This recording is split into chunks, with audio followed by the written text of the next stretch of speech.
30-something years we've been talking about this, right? It just, I don't know, I'm so glad that your team's there, but I still feel really disappointed that I don't think anything's changed at all. And why hasn't it changed? And why aren't the Pacific Islands this was meant to be the new arm of world rugby. These countries producing so much talent. If we invested in them, what they actually bring to the international game and everything else. Are you as disappointed that it still hasn't actually? There's nothing being manifested in front of us about this. Nothing in concrete. I believe World Rugby's doing all they can. I really do. I think it's dangerous to give money to some clubs, some countries, because where does that money go?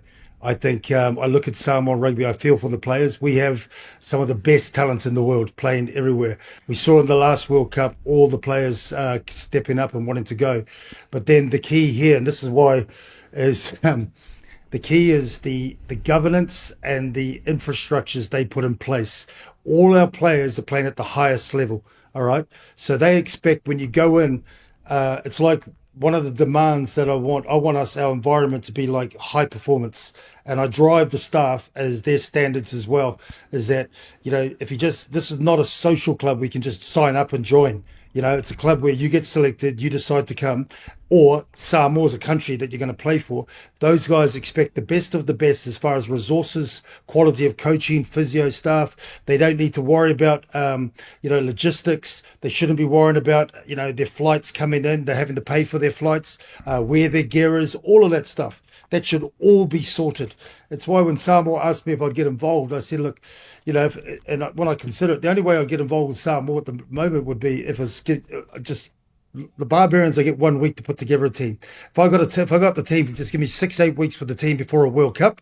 All right, 3 or 4 games. I'll get the best players, because we'll end up getting the best players because of the World Cup.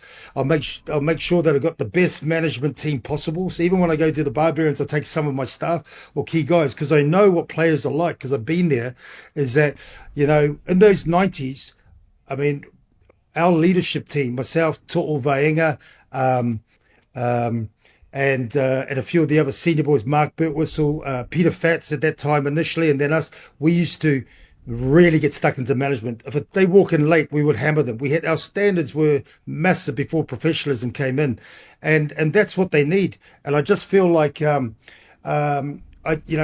stories you hear, and when I talk to some people at World Rugby, where is some of that money going, and why isn't that in place? Like, I feel for Tusi PC. Like, Tusi was a great player up here in Bristol, skills coach, starting his coaching journey not long after playing, but to be the head coach of an international team with the resources that he has, it shows you where.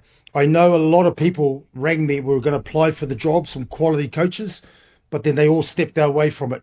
Because again, comes back to the governance and what's going on. I know that's not going to make me popular, but it's for me, it's one of the things that was always the issue. Look at Fiji, and now Fiji have got their act together. Mick Burns doing a brilliant job. They got the Drua, and everything's in place for those guys. And I think that's where the main thing is. And I think World Rugby can keep giving money in, but they need to take control of the country, I reckon.